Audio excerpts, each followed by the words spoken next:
Good morning. Welcome to Time and His Word. Have you ever thought about how much your life is worth, the chemical makeup? Years ago, when I was a kid in high school, I think a science teacher said all the chemicals that make up our bodies was like under $20, $10, $15, something like that. So I'm sure with inflation and everything, it's probably doubled or tripled in price. But that's not what I'm getting at. How much is your life worth? Is it worth somebody giving up theirs for yours so you can live on? We see that in military. They have that Medal of Honor for those that go above and beyond the call of duty. There's one, I believe his name is Carpenter. He was a Marine and he dove on a grenade to save his partner. They were up on a rooftop and he survived. He's been on Letterman and shows, and I've seen a number of documentaries on him in that. Very humble man, very humble, as most of those recipients are. And then you can see how his act of his willingness to give his life for his buddy devastated I can't remember the number of surgeries and broken bones. It's just devastating. But he sounds like the type of person that no matter all the pain and the surgeries he's went through, he would do it again to save his partner. And that's the kind of the military, when they break you down for being an I person to a we person. And that's how, and it's, unless you've been through basic training, you don't understand that. And it's hard, you can't explain it. It's a camaraderie there that, unless you go through basic and in the service, you can't understand how veterans relate to each other, whether they've served in conflict or not. But what I want to get at this morning, there's another person who gave his life for ours.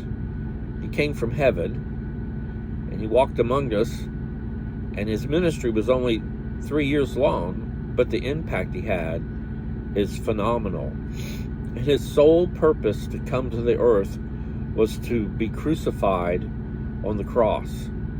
He took the lashings for us.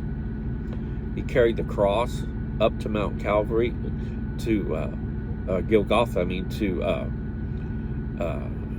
Then he was nailed to it. Then was dropped in the ground. He endured numerous hours of agony as he hung there, and then he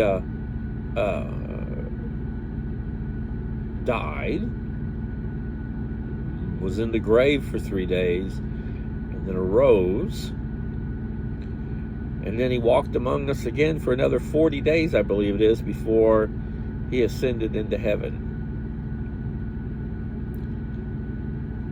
All that because we as men, we as humans, because we sin, the Father can't look at sin. But his Son came and did all of that for us so that we could spend eternity in heaven with him.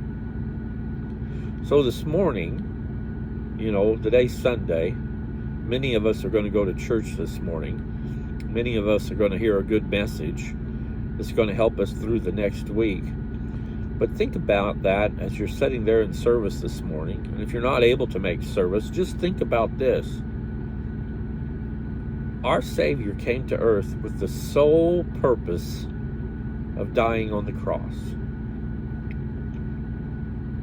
And he fulfilled that obligation. And all that he asks for us in return is to acknowledge that he's the King of Kings and Lord of Lords. Ask for forgiveness, follow him in baptism, and then acknowledge that he's our Savior. That's it.